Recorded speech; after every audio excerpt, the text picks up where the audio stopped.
बिस्मिल्लाहिर्रहमानिर्रहीम अस्सलाम वालेकुम। मैं उम्मीद करती हूँ आप सब खैर आफ़ियत से होंगे। जैसे कि मौसम काफ़ी ज़्यादा बदल चुका है और मैं यहाँ फैसलाबाद में मौजूद थी, तो मैंने सोचा क्यों ना कुछ विंटर के लिए शॉपिंग की जाए। फैसलाबाद के मशहूर बाज़ार घंटाघर का जो मेन बाज़ार है, घंटाघर के इर्द गिर्द 8 बाज़ार है। तो जैसा कि आपको मालूम है कि फैसलाबाद वैसे ही इसे मैनचेस्टर ऑफ पाकिस्तान कहा जाता है। यहाँ पर तकरीबन दुनिया जहान की जितनी भी चीज़ें हैं ना, आपको ईज़िली आसानी से इन बाज़ारों से आप परचेज़ कर सकते हैं। और इसके साथ साथ परचेज़ तो आप कहीं से भी कुछ भी कर सकते हैं यकीनन तौर पर, जहाँ बाज़ार में चीज़ें मौजूद है। लेकिन यहाँ पर इतनी ज़्यादा आपको लोएस्ट इन प्राइस मिल रही हैं वो चीज़ें जो आपको आपकी मार्केट्स में मिल रही होती हैं काफ़ी एक्सपेंसिव या महंगी।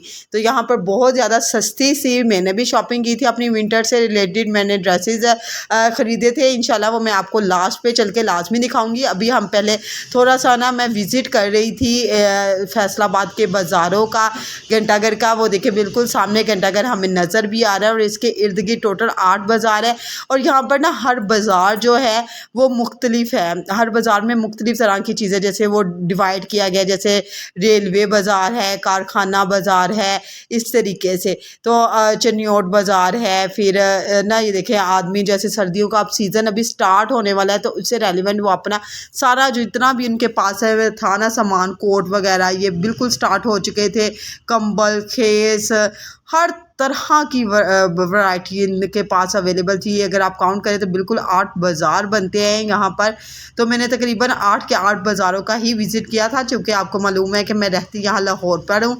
लेकिन मैं गई थी, चूँकि मेरा ससुराल फैसलाबाद में है, तो उधर गई थी। इस वजह से मैंने बहुत ज़्यादा मैं कोशिश करती हूँ कि हर एक औरत ही कोशिश करती है कि वो लोएस्ट इन प्राइस कुछ ना कुछ ख़रीद ले, कि उसका जो बजट है ना वो फ्रेंडली हो जाए। तो अगर आप यहाँ फैसलाबाद में मौजूद हैं या किसी भी रीज़न से आते हैं यहाँ पर, तो मेरा आपको एक बहुत ही मशवरा है मुनसिफाना, या उसे क्या कहते हैं, हमदर्दाना, कि आप लाजमी तौर पर विज़िट कीजिएगा मेरे कहने पर। ये फैसलाबाद के जो घंटाघर है ना, इसके इर्द गिर्द जो बाज़ार मौजूद है, और उसमें भी मैं आपको स्पेशल बताऊंगी कि मैंने कहाँ से अपनी सारी परचेजिंग की और मुझे इतनी ज़्यादा लोएस्ट इन प्राइस मिली as compare to Lahore market. अगर मैं वही ड्रेस जो मैं लेके आई हूँ वहाँ से अगर मैं आपको मिसाल के तौर पर बताती हूँ, और आगे चल के आपको डिटेल में आपको ड्रेस दिखाऊंगी भी और बताऊंगी कि मैंने कहाँ से कितने का ख़रीदा। अगर यहाँ पर मुझे लाहौर से मिल रहा है ना वो 3-4 हज़ार का सूट, तो वहाँ से मुझे ईज़िली 2500 का मिल रहा था वो सूट ना। 3-4 हज़ार वाला सूट आपको ईज़िली आप 2500 का वहाँ से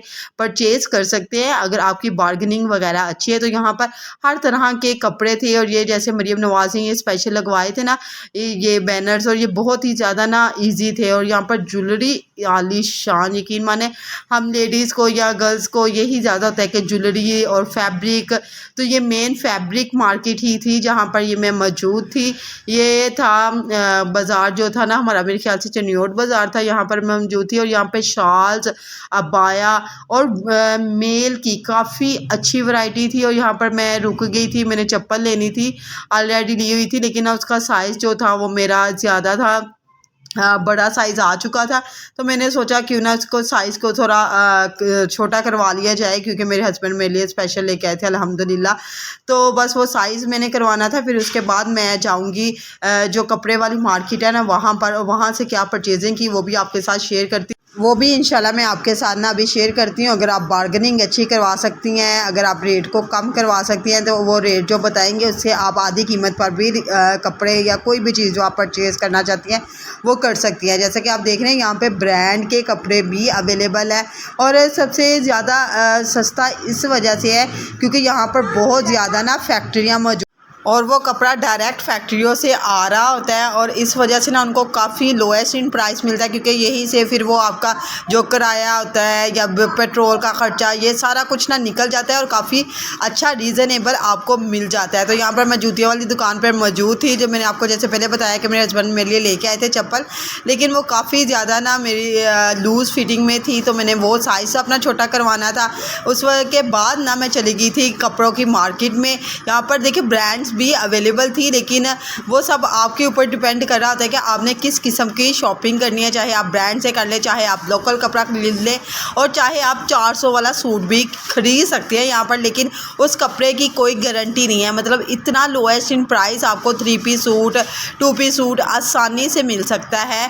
चूँकि मैंने ये सारी मार्केट ना एक एक उसे क्या कहते हैं विज़िट किया था, तो मुझे काफ़ी अच्छा थोड़ा बहुत एक्सपीरियंस हो गया था। मैंने सोचा कि आपके साथ लाजमी तौर पर शेयर करूँ। अगर आप फर्स्ट टाइम आ रहे हैं यहाँ इस बाज़ार में तो आपको एक आइडिया हो जाए। और यहाँ पर बहुत अच्छे खाने के स्टॉल्स भी अवेलेबल थे। जस्ट लाइक अगर आप शॉपिंग करते हुए आप थक गए तो यहाँ पर भूख लग जाती है, ज़ाहिर बात है लेडीज़ को इतना ज़्यादा बार्गेनिंग करने के बाद, तो यहाँ पर आप खा सकते थे अच्छे वाला, और वो भी रीज़नेबल, कि इतना ज़्यादा एक्सपेंसिव नहीं था as compare to other markets. या आप मॉल में कहीं चले जाएं, जस्ट लाइक हमारे पास यहाँ पैकेजेस मॉल है, तो वहाँ पर बहुत ज़्यादा चीज़ें खाने पीने की एक्सपेंसिव होती है। अब यहाँ पर देखिए मैं घर में आ चुकी हूँ, मैं आपको अपनी शॉपिंग दिखाती हूँ कि मैंने ड्रेस कितने का ख़रीदा और कहाँ से ख़रीदा।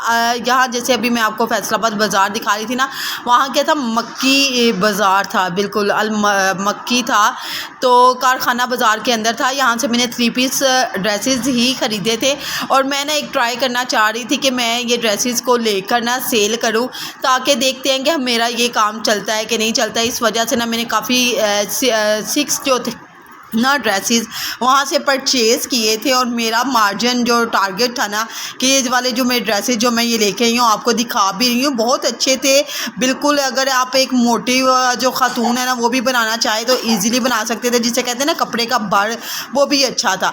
तो ये सारे ड्रेसेस मैंने यहाँ पर ख़रीद लिए थे, परचेज़ किए थे, और इनके दुपट्टे भी अच्छे थे, और सारा कुछ एज़ कम्पेयर कलर भी बहुत अच्छे मिल गए थे। और सबसे अच्छी बात जो मुझे यहाँ इस बाज़ार की लगी ना वो ये थी कि अगर आप एक ड्रेस भी लेना चाहें ना वो भी आप ले सकते हैं। नहीं तो अगर आप होलसेल कीमत पर लेना चाहें बाज़ार में, तो वो आपको फिर वो कहते हैं कि पूरे का पूरा बंडल उठाएं, और वो बंडल आपको काफ़ी महंगा जाता है।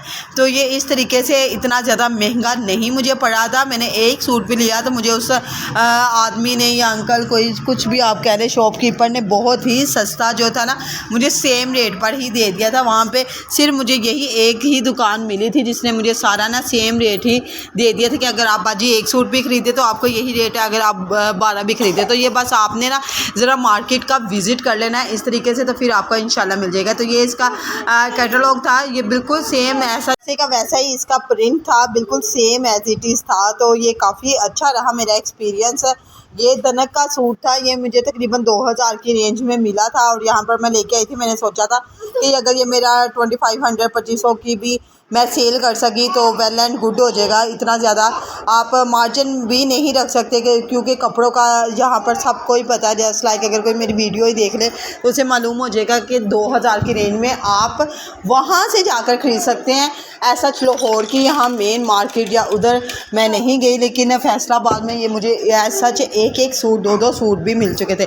ये दूसरा भी सेम इसी तरीके से था, दनक का ही था। ये बहुत प्यारा प्रिंट था, मुझे बहुत ज़्यादा पसंद आया था। पर्सनली मैंने यही सोचा था कि अगर ये मेरा सेल भी नहीं भी होएगा ये वाला ड्रेस, तो इसको मैं जो है खुद स्टिच करवा लूँगी। ये बहुत इस तरह के लाइट कलर के ड्रेसेस ना बहुत ज़्यादा आजकल वैसे भी इन है, तो यही बस मैंने सोचा था।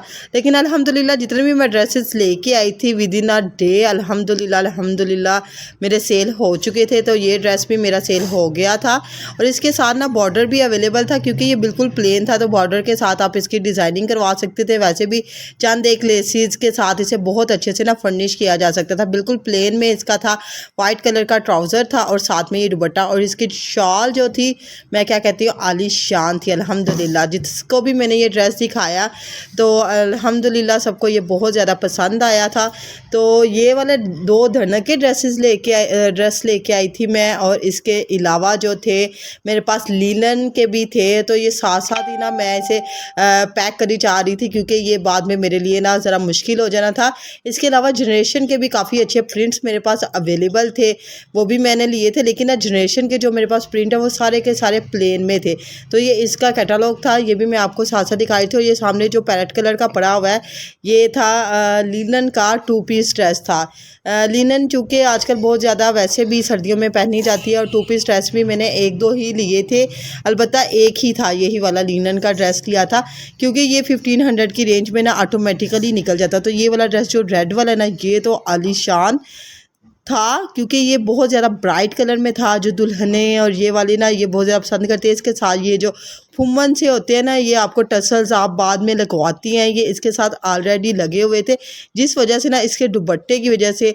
और वैसे भी ये जो ड्रेस था ना ये सारा एम्ब्रॉयडर्ड था। ये देखिए कितनी प्यारी इसकी लुक आ रही है। और ये आप किसी भी मोटी जो आंटी है ना वो भी ईजिली बना सकती हैं। ये देखिए बस आपको ना ख़रीदना आना चाहिए और अच्छी बार्गेनिंग आनी चाहिए, तो आप फैसलाबाद से बहुत अच्छी शॉपिंग कर सकती हैं। ये सारा हल्का सा इसके ऊपर वो प्रिंट, एक तो कढ़ाई था, उसके साथ साथ जो उसे कहते हैं ना छोटी सितारी, वो भी लगी हुई थी। और दुपट्टा भी इसका चेक कर ले, और प्लेन में इसका ट्राउज़र था। तो ये इस तरीके के ये ड्रेस जो था ये भी मेरे पास 2 थे। इसका एक और कलर था वो भी बड़ा खूबसूरत था, वो मेरा जो था तो इस तरीके से ना मैंने तकरीबन 6-7 जोड़े ले लिए थे। और अल्हम्दुलिल्लाह 6 जोड़े जो थे ना मेरे 6 के 6 ही सेल हो चुके थे। बिल्कुल सही मेरा मार्जिन भी बच गया था, बन गया था।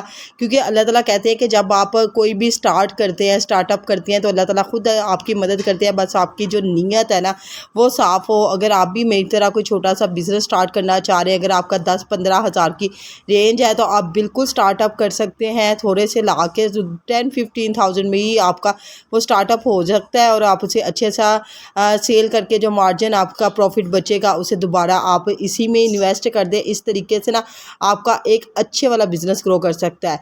यहाँ पर ये देखिए ये जो वाला जो प्रिंट है ना ये बिल्कुल जनरेशन का प्रिंट है। जनरेशन ब्रांड से मैंने लिया था, लेकिन ये ना बिल्कुल प्लेन में है। ये देखिए ये जनरेशन का उसी के बैग में अवेलेबल था। ये मेरे पास लाइट पर्पल कलर था, ये गोल्डन वाला था, और साथ में ग्रीन और वाइट कलर भी अवेलेबल थे।